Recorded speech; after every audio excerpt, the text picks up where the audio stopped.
Enoch can sing a song with David too. God's song of trial and tribulation. I'll sing about the flood and Noah.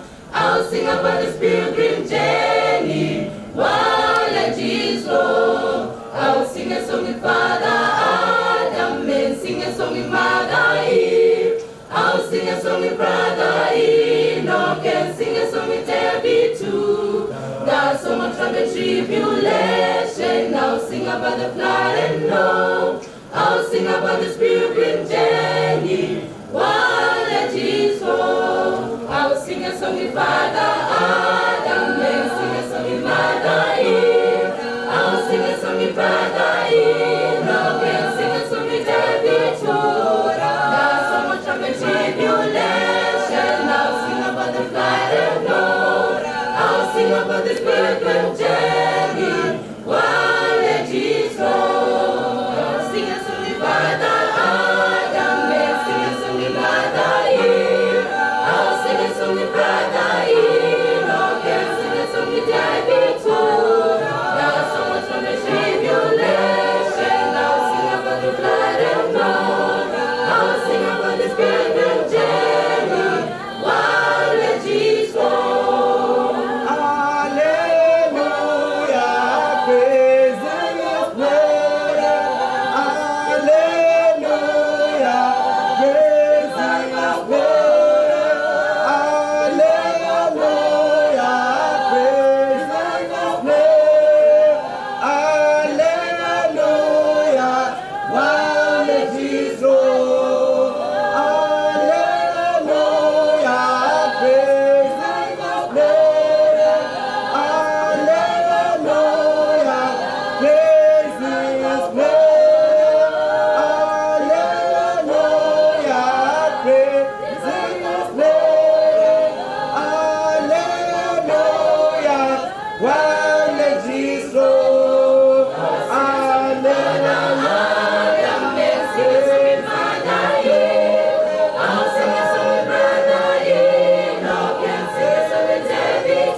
Mwari vatitire zvakanaka, but make sure don't miss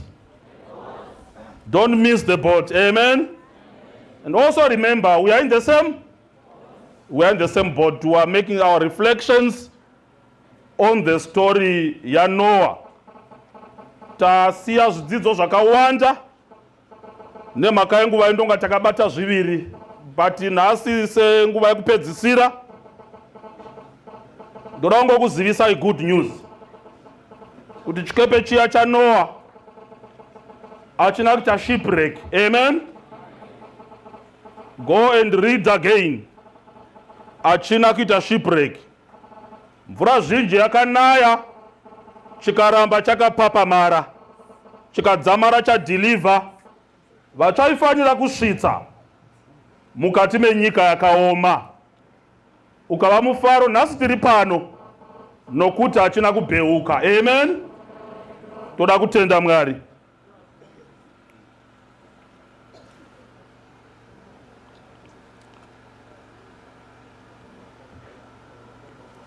Ko inoda ngorira taakuparidza sei foni? Vaisa foni kuno, I think make sure makaisa pa flight mode.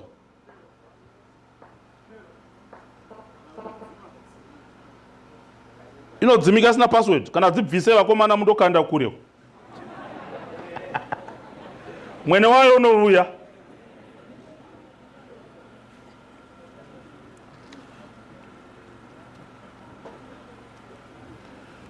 Chikepe chakasvika ichi. Amen. Chakasvika. Toda kutenda Mwari nokuti chamwari chinosvika. 1909 history chimwe chikepe ichi, the Titanic. 1909 vakomana vakagara pasi vakarangarira mari yedu yawanda, todlirepi mari? toda kumbogadzira rimwe zikepe redu. Maybe they were inspired by the great ark yaNoah. Vakati kumbogadziravo chedu chikepe. Hatina nguva vanodzidza nyaya yacho vanoti chikepe ichi chichipedza kugadzirwa chatora 3 good years. Chichivakwa chikepe 3 years. Harizi dhofure makai rinongokondewa 30 minutes ratopera. 3 good years. Pava nevashandi 3000 specialists paLloyd Yard vachigadzira chikepe. Vanoti material yakapinda ipapo marivets chete, marivets 3 million marivets.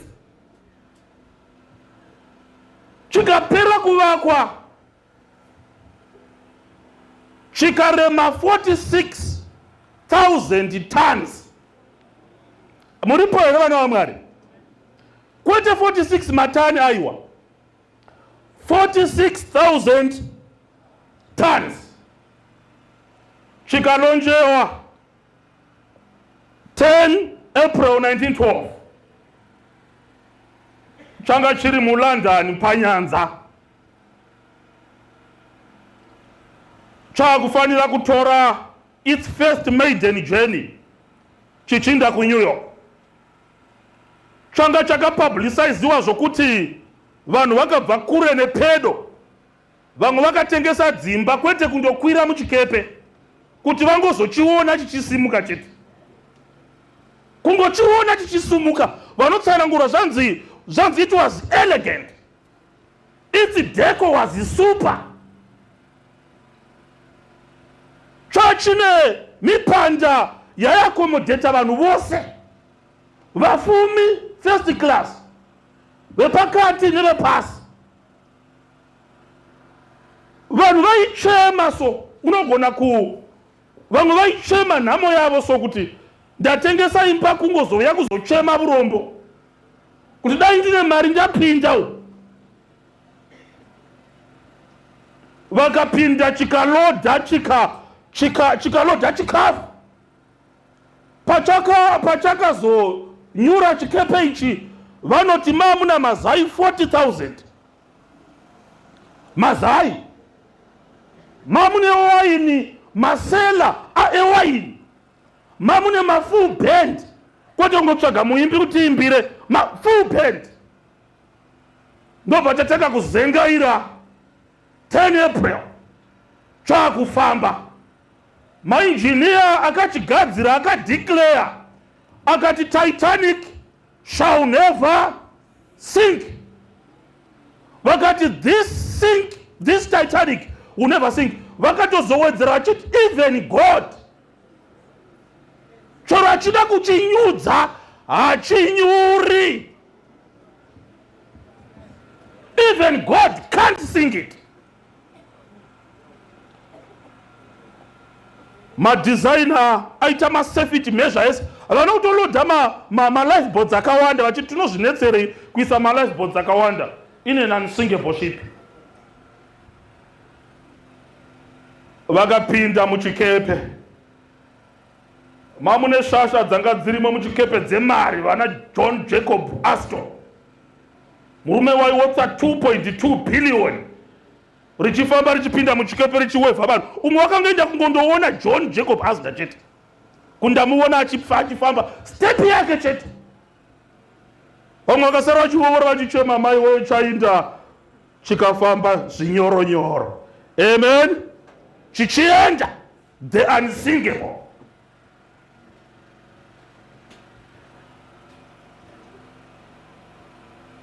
April 14. Zvikepe zvazviri mberi zvaitungamira zvichindoona kuti kunyanza kwakadini. Zvikatanga kushuta warnings. Zvikanzi Titanic, rutu yaunayo iyi pane iceberg riri kubudikira pamusoro pemvura. Please make efforts. Uri nzvenge. Make efforts uri nzvenge. Pakapiwa 6 warnings. Mainjiniya akanga ari on board akati haiwa tinganzvenga iceberg. This ship is what? Unsinkable. Vakaramba vachipa mawarnings. Payakazoti ichindosvika ide kundonzvenga so ikachekwa neiceberg napadumbu. So iceberg munoziva chii? Regai tidzoke pa iceberg. Ice lolo. Ice munoiziva 46,000 tons. The engineering prowess, strength yesimbi ndotovimba dzimwe dzakatogwa kuno kuAfrica. Payakada kundotena mbijana so chisweva so ndokubva yachekwa paside so neice lolo. Mvura ikatanga kupinda so vakaivona vakambopanika vakandoripota kati mvura iri kupinda. Vakanga varimo zvikanzi ndo zvatabhadharira mari. This is the joke of the voyage. Kumbosumudza adrenaline mbijana ichi hachinyuri ichi. Vangoda kuti vhundusira kuti wane mahiro emari sezvinoitwa muzerere zviya kuti unopeta so unokandiwa tasowa kundowa wodzoswa so paluna pake. Kanzwa vakomana vakatirongera zvinhu zvakanaka va tombonakirwa nemvura vachikavakava zvihove mumvura muya zvikanzi hakuna. Apa bhendi rairova zvakanakanaka, rairova maserenedi kuti unovwa dzerudo so. After some time vakatoti aish sure tamu danger, mvura yakutouya aish. Vanodzidza nyaya yacho zvanzi vakomana vairova bhendi vakatanga kuchuna magitari avo vachichinja kubva kujazz vakurova gospel manje pakatanga kurovwa nearer my God to thee. Zvikara zvazvirimo maengineers, they were pounding the corridor up and about in disbelief vachiti hazviitikani, this ship will never sink.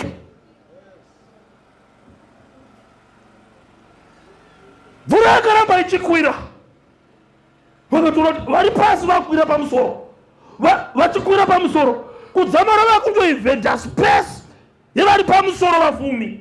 Kanzi muri kubata ikuno vakambofunga kuti joke of the voyage kuda vauya kuzoona John Jacob Astor. Do you wanna see me? Zvikanzi hatina kuuya kuzokuona mudhara pasi paipapa. The ship is sinking. Hazvina kutora 3 hours for Titanic to sink. Chikanyudza 1,517 vanhu pasi, including more than 600 crew namaengineer namaboiler makers. Achina kusvika, zvakaramba kuti chisvike. But I'm hereby today to celebrate chimwe chikepe. Amen. Kumbira vaverengi vatatu vauye kunoko, makatobata mabhaibheri enyu. Manyai vakomana, Matthew chapter 4, Matthew chapter 8 na Luke chapter 8. Fambai muchiuya. Matthew chapter 4 verse 35. Wozombomira pa verse 37. Chapter 4, Matthew chapter 8 verse 23. Ana Marko ndo upi? It's okay. Marko chapter 4. Luke ndo upi? Luke chapter 8. Marko chapter 4 from verse 35.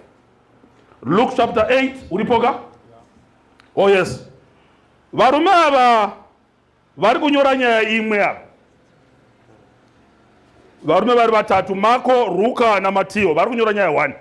Toda kumboona zvavari kuemphasize. Unoziva here kuti ukaisa vanhu pamuchato vari 4 vanokupa accounts dzakasiyana zvichindirana namavonero avo. unofarira zvokusona, hana chaanoona, unongoti maoutfits avasikana anga akanaka, but mabhachi avakomana ameno wakasona. Unofarira zvokudya, hana zvamabhachi zvaanoona, zvanzi padliwa. Padliwa! Makanika vaunongoona mota, kando mota yangauya nayo nomuchati iyoyo. Hadzidi mota dzakadaro dzinowanza kubhainda mabhiriki, ndimwe ndakatoigadzira zuro. But ukaona vose makanika wokusona newechikafu vachikuza chikafu vose vakadliwa. Ukaona makanika apedza nezvemota akuti kwakadliwa, wokusona apedza nezvegauni akuti kwakadliwa, wokudya achiti kwakadliwa, shuwa kwakadliwa.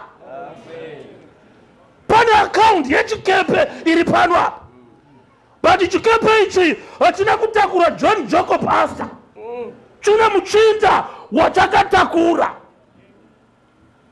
Hasi celebrity wenyika chakatakura a simple man. Tiripo here vana vaMwari. Ukamutarisa dressing yake, shoko rinoti waipfeka nguvo isina mupendero. Haana kuonekwa kuzvikoro zvinohlisa muchinda wanga ari muchikepewo. Wanga ari mwana womuvezi wainzi Josefa. The guest of honor anga ari muchikepe. Just there was no beauty in him for us to love him. A simple man of Galilee. Zvikatiko zvakanaka zvingabva here paNazareta. That man was there. Mukati mechikepe chatakuverenga, shift your focus. Titanic yakanyura, matacha akafara, mapururu akafara, achipinda nokutambira nokuberekera mukapu dzegoridhe dzaidyiwa nana JJ. But murume uri ari mugwara makwande, chakakondiwa namudhara Josefa nekambani yake, makapenda enguva iyoyo chaikwashiwa negwa. Une vesi yake ngavaverenge vakomana. Vesi ya 35. Madekwana vakati kwaari, iwa toda kuti muone formula yamapindiro avakaita muchikepe yakasiyana neTitanic. Iye uyu muchinda unonzi Jesu ndiye akati kwavari, ngatiyambukire chii? Atanga gwendo avazi vakomana vati uyai tinde muchikepe. Watanga gwendo ndiye muchinda akati ngatiyambukire mhiri. Zvinonetsa kazhinji ukatanga gwendo gwako woda kuzomuinvite watanga, zvinonetsa, rega atange iye. Gore rakupera iko zvino tine maproblems avanhu vanouya kuzonamatirisa maprograms avo egore kuna Mwari. Usauya neprogramu yako kuti iblesswe naMwari. Take God's program because it is blessed already. Amen. Vakomana vangu vakangomira vasina direction. Jesu akati ngatiyambukire mhiri. Izvozvo zvoga zvatopa muridzi wegwendo gwake. Ngatiyambukire mhiri, famba shamwari. Vakasiya vanhu vazhinji. Yes. Vakaenda naye mugwa. Iwa. Akangodarowo mamwe magwa. Verenga zvakanaka mufana. Vakaenda naye akangodi. Akangodaro. Kudi. Mamwe magwa. Vakaenda naye akangodi. Akangodaro. Akangodaro. Kudi. Alright. Vakomana vetheology nanchawisisa apa inonetsa kuti vakangotora Jesu akangodaro. Zvikanzi wakangotogwa akangodaro. Kwandakangova mari vakangotora ndakangodai. Unenge uchida kuti wasvika pamariroka vanhu vose vakachena. Iwona magambutsu nekabudura. Kuti ugamuchire kuti vakomana ndakangowa shoko ende vakangotora ndakangodai. Andawana nguva yekugadzirira Jesu vakangomutora akadaro, which means vakomana vaimutora vanga vasina kugutsikana naye vakanai Jesu zvatoendavo kuvagirasa zvino. Madiwo kupenderawo. Zvinoitawo here tiyambuke kudiaspora kondebvu madii kukama kanzi vakamutora akangodaro. Unoziva kutora Jesu akadaroka zvotoda faith. Amen. Taking him at his word. Taking him at his what? Tiri kugara mukati menyika ine cacophony of voices vanomoka the simplicity of principles of faith. Take the word of Jesus as it is. Mutore sezvari angoti aiwa don't be unequally yoked. Mutore zvakangodaro. Sokuzoti, but you see, it's like iko zvino pano umwe unoti take him at his word. Akangodaro. Kangozi 10% inodikamwa, but zvinonetsa nikabvisa 10% kufizi yomwana, Mwari unoda kuti mwana adzidze wakatondipa aiwa. Take him. Akangodaro. Sabata rinotanga Friday zvakangodaro. Amen. As it is. Akangodaro.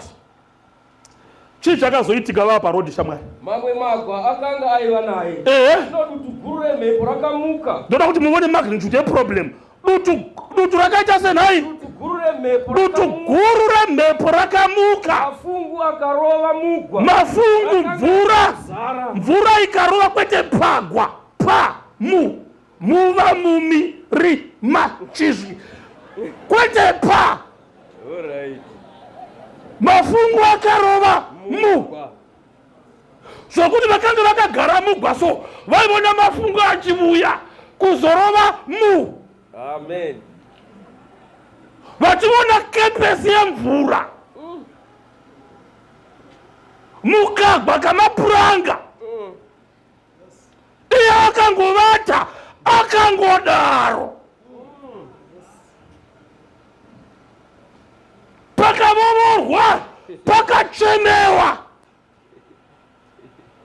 Moti urairei muno. Uyu ndiani wataura? Ndi Matiyo. Uyu ndi Mako. Tiwe Matiyo kuti mvura wakaivona sei Matiyo? Verse 23. Iyo Wakati apinda mugwa. Oh yes. Vadzidzi vake vakamutevera. Oh yes, vakamutevera.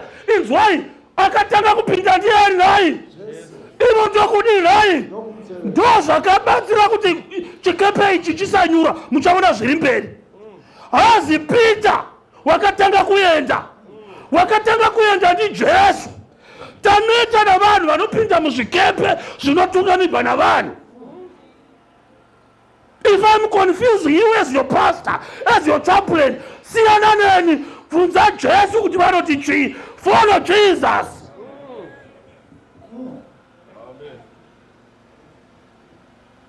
Vakapinda. Iye atanga. Chiwa. Ipapo dutu guru remhepo rikamuka mugungwa. Iwa. Nokudaro igwa rikafukidzwa namafungu. Asi iye akanga avete. Uyu unoti rakakavhiwa. Hana kuti akarova mukati. Zvokuti pawaivona gwa usingavoni igwa, waivona mvura. Zvaitoda chiprofita kuti as I look in the rooms of the spirit, inside that water there's a boat. Vaichema vaivovora vari mumvura. Ndo zvinotaurwa boy. Koruka unoti chii? Luka chapter 8. Yes. Verse 26. Tanga 23. Verse 23. Zvino vakati vachienda. Oh yes. Iye akavata. Guru remhepo rikauya pagungwa. Oh yes. Vakatanga kuzviwirwa nemvura. Vakatanga kuzarirwa.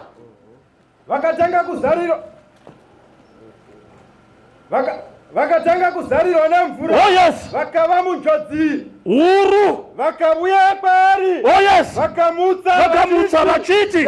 Tenzi. Tofa. Uyu waifanira kuvapo. Uyu ari kuti aiwa. Ini ndakavona mvura yakaita seiri mukapu yetii. Mvura yakazara mugwa. Sokuti igwa ikapu yetii. Vakava munjodzi zhinji. Tikangogumira ipapa obvious tichishandisa signs dzedu dzeArchimedes principle yedensity nechi tikabvisa gwande pachinhu chakapapamara mvura ikapinda chinonyura zvatopera izvi. Tikavhara mabhaibheri edu ipapa zvatopera kwakafiwa. Totodeclare mariro. Totobvunza mai vana vadzidzi vangani. Tiwofuna Jesu. Muchinjikwa waramba. Zvokuroverwa zviya zvaramba. Zvomudumburewo zviya mazuva matatu zvaramba. Zvakonera apa. But I don't want to stop there. It's not over until it's over. Read on, my brother. Vakanyura here. Verse 23. Verse 23. Zvino vakati vachienda. Oh yes. Akavata. Oh yes. Kuchigurura mhepo rikauya pagungwa. Famba. Vakatanga kuzarirwa nemvura. Ndizvozvo. Vakava mujodzi. Famba. Vakauya kwaari. Yes. Vakamutsa vachiti. Tenzi. Tofa. Papa akamuka. Akarayira mhepo. Akati. Zikaguma. Oh yes. Ukadzika. Atidi ipapo. Famba pasasi. Kudzikama. Zvogona kudzikama ka. Patongozokera vachitenderera. Chichakaitika. Verse 25. Verse 25. Ndinakati kwavari. Oh yes. Kutenda kwenyu kuripiko. Famba. Vakatya nokushamiswa. Yes. Vakataurirana vachiti. Yes. Ndianiko uyu? Vanorayira. Koma musingamuzivi here. Zvichimuteerera. Oh yes. Famba. Verse 26. Yes. Zvino vakasvika kunyika yavaGesari. Vakasvika. Ndopandinoda. Vakasvika. Mako uripi? Famba. Vakasvika mhiri kwegungwa. Oh yes. Kunyika yavaGerasa. Zvino vakati achibuda mungu. Vakasvika pai. Mhiri kwegungwa. Ipika pamusoro chii chakaitika. Unovatire muponesi. Ndopika pavhesi. Pika pamusoro mukomana ngwara. Pa 37. Vhesi ya 37. Zvino dutu guru remhepo. Famba. Akamuka. Akafunga akarova mugwa. Yes. Kangaroda kuzara. Yes. Asi iye wakanga ari mumashura megwa. Akati pamutsako. Vakamudza vakati kwaari. Yes. Mudzidzisi. Iwa kutuka Mwari. Mwari wakanaka. Dai ndiri ndatosaka manditukirei. Ini ndakubuda kufamba pamusoro pemvura ndinogona. Gada. Ndovakuudza girama kuti kusvika mataura zvakanaka. Ndopandinodzoka. Munotitukirei. Jesu unoti hatikupi mhosva. Amen. Now there's no longer condemnation. Amen. Unto those who are in Christ Jesus. Chavakagona kuisa Kristu mugwaravo, who doesn't condemn them when they cry.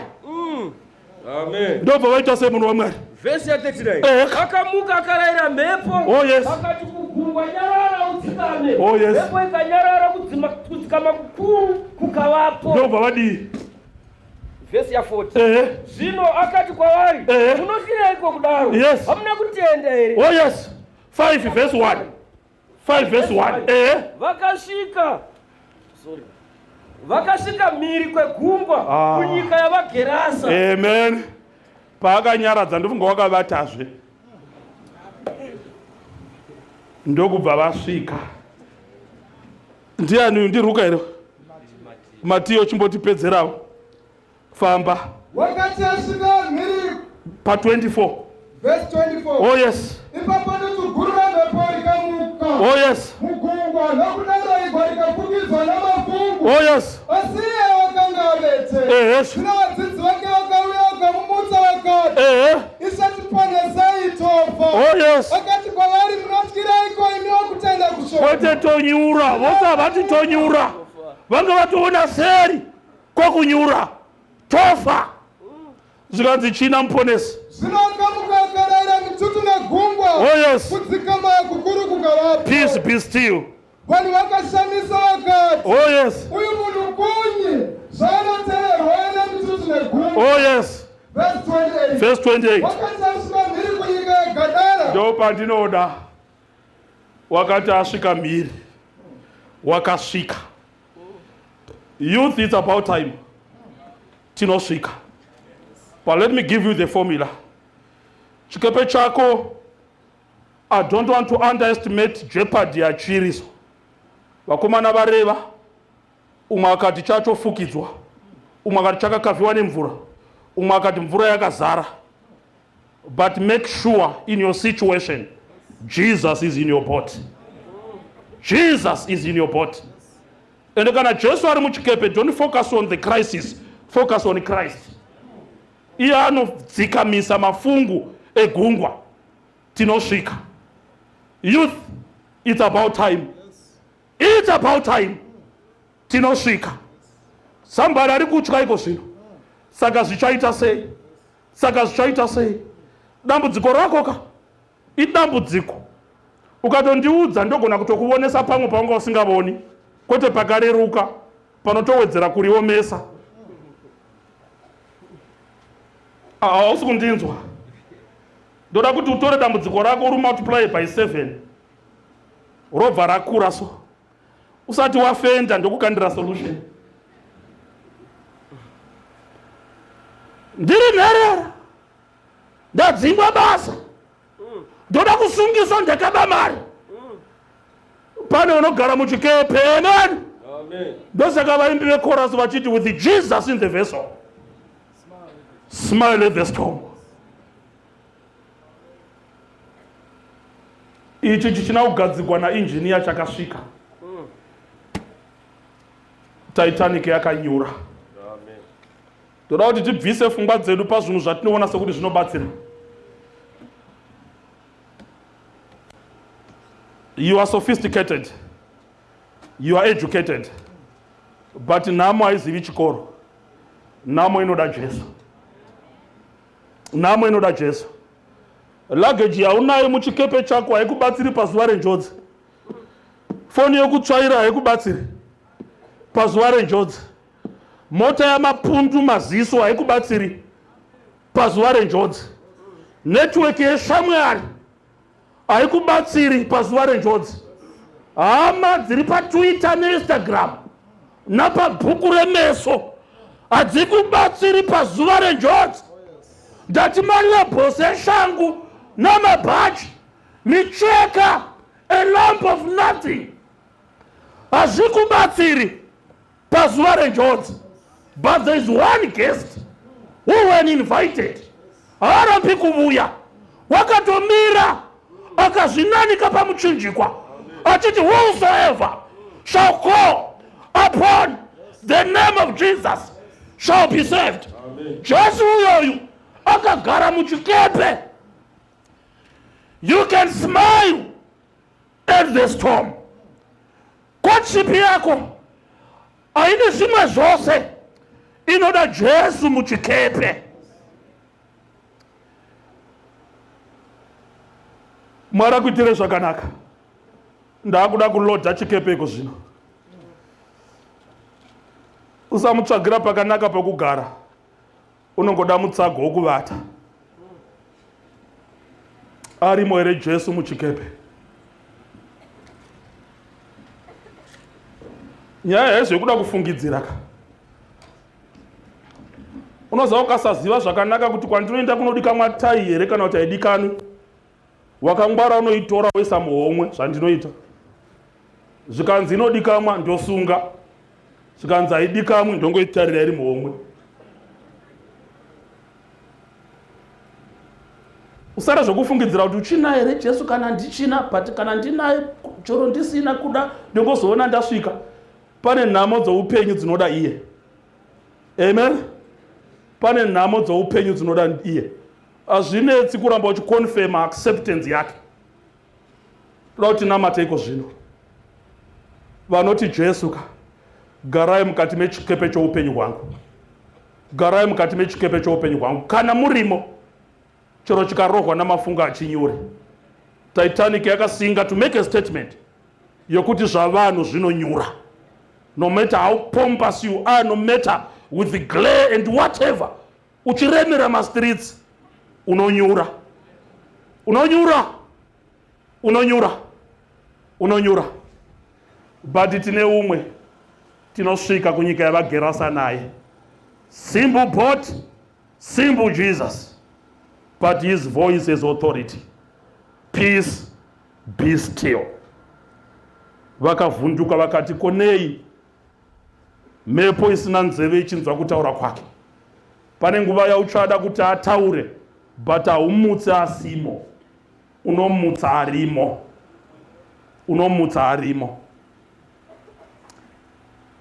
Vangani vari kuti Jesu pindai mukati mechikepe choupenyu hwangu. Taridzai nokusimuka. Sandadana boka repiri.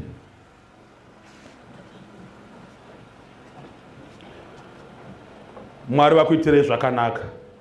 Mwari vari kuropafadzei. Ndakudana boka repiri rakataurirana naye pakati pevhiki. Paida mwamarusando wakawanda macalls. Nezuro tikadana imwe call yevanoda kubhabhatidzwa. Vari kuti Kristu handidi part-time attendance from you. Ndoda kuva mwana wenyu tigare tose. Amen. Zviriko zvokunguva naye passively mugwa. But vari kuti ndoda kutaura nemi. I want an active relationship nemi baba. Ndanga ndakadzokera kumashure asi nhasi mvura yakwanai. Ndoda kubhabhatidzwa Mwari achindiitira zvakanaka. Decision idzodzo zhinji dzacho ndinoimba dzitwi nhasi. Because makatozvitaridza pakati pevhiki. Pataidana marukoko muchiuya kuno.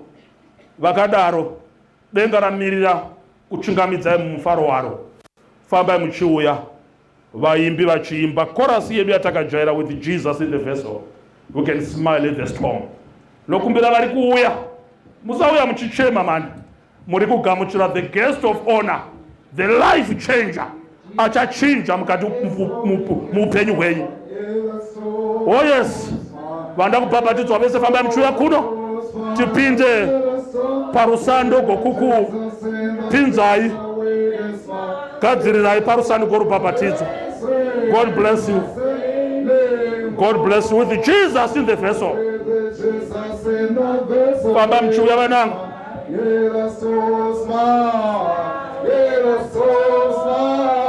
Mwari haana kutipromisa kuti hatizowani mastorms. Mastorm tichasangana nawo. But we are assured of his presence. We are assured of his presence. Oh yes. Tiri kuenda kumusha.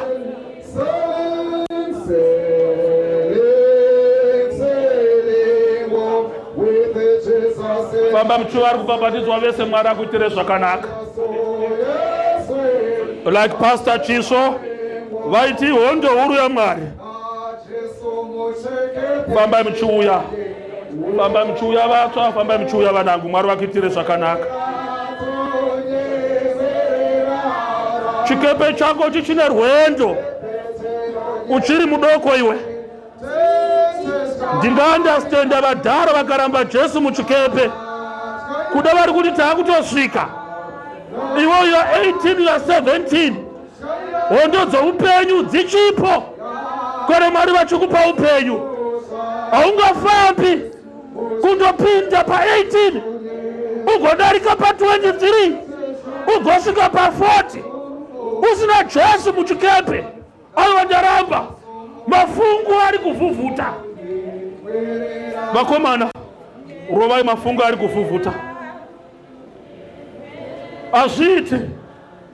Hondo dzoupenyu hazviiti. Ugopinda pa high school. Ugoenda pa university. Hazvina kumira zvakanaka muchikepe changu. Mune hondo dzimwe dzinototiretana rufu mukati mechikepe choupenyu hwangu. Ndiri kuti tinopava dzimusasa. Usina kuuya kuno utange patsva naMwari. Ubhabhatidzwe.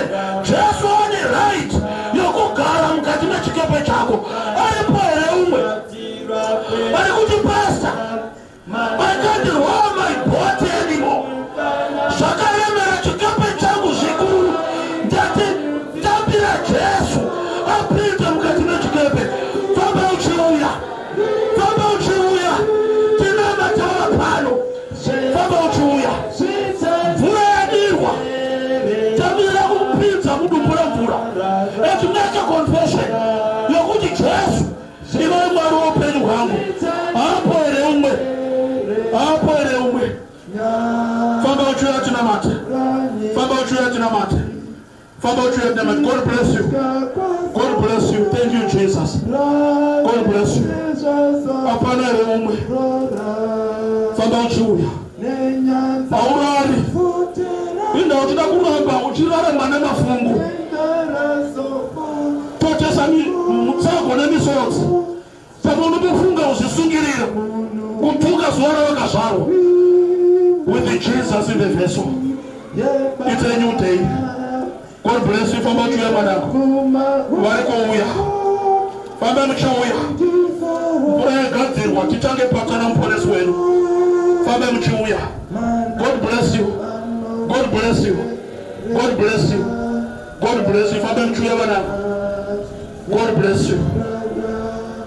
God bless you. Handidi kuti usiye solution yeupenyu hwako pano.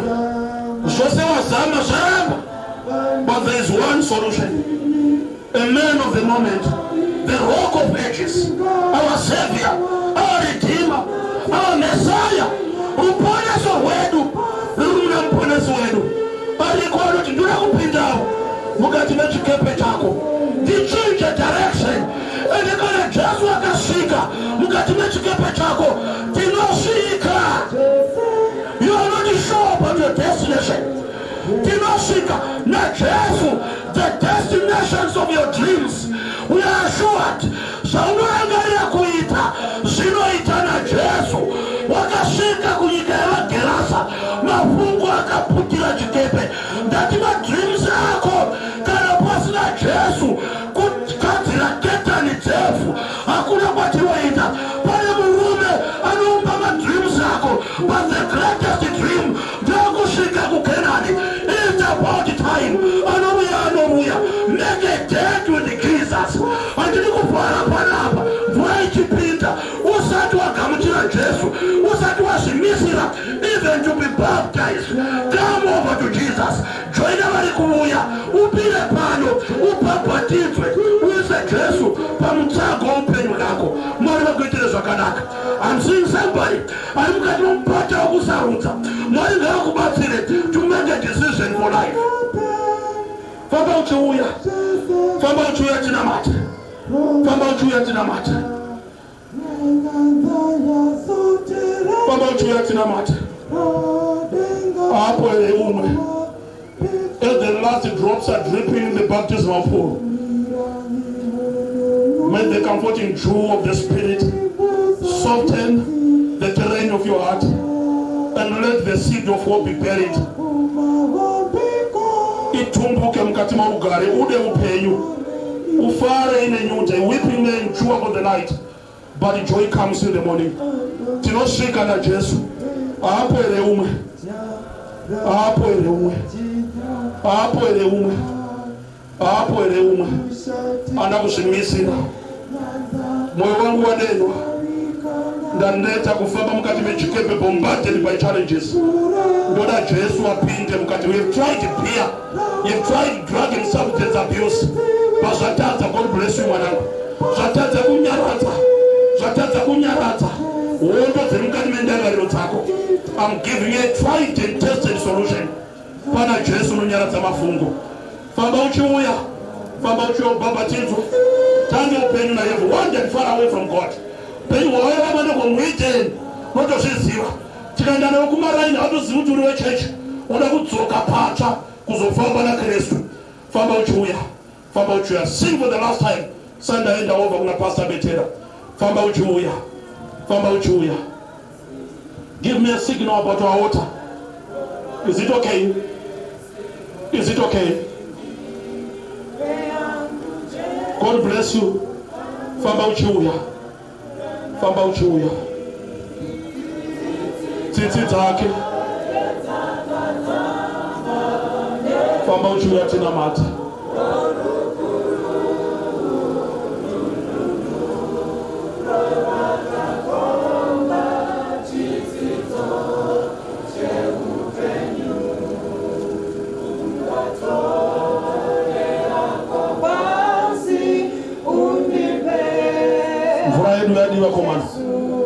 It's okay. I'm handing over to Pastor Betera.